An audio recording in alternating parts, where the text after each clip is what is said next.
தாஜ்மஹால் ஒரு அழகான பில்டிங். உலக அதிசயங்களில் இதுவும் ஒன்று. இன்றைக்கி இதை பற்றின ஒரு 3 ஃபேக்ட்ஸ் தான் பார்க்க போகிறோம். ஃபேக்ட் நம்பர் 1, இது முகலாயர் காலத்தில் ஷாஜஹான் அப்படின்ற மன்னர் கட்டியிருக்காரு. இது நம்ம எல்லாருக்கும் தெரிஞ்ச விஷயம்தான். ஆனால் இதை கட்ட ஆரம்பித்தது 1632 கட்ட ஆரம்பித்து 1648 முடிச்சிருக்காங்க. அதுக்கப்புறமா மெயின் கேட் சுற்றி இருக்கிற மதில் டவர்லாம் கட்டி 1653 முழுசாக கட்டி முடிச்சிருக்காங்க. ஃபேக்ட் நம்பர் 2, அந்த காலத்திலேயே 22,000 வேலையாட்களை வச்சு கட்டியிருக்காங்க. அது மட்டும் இல்லை, இதுக்காக அந்த காலத்திலேயே 3.2 கோடி செலவு பண்ணியிருக்காங்க. எவ்வளோ பெரிய விஷயம் இல்லை? ஃபேக்ட் நம்பர் 3, இதை கட்ட கற்களை பல நாடுகளில் இருந்து கொண்டு வந்திருக்காங்க.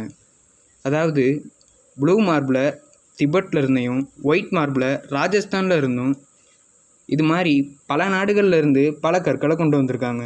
ஓகே கைஸ், பாய். மறக்காமல் நம்ம சேனலை சப்ஸ்கிரைப் பண்ணுங்கள்.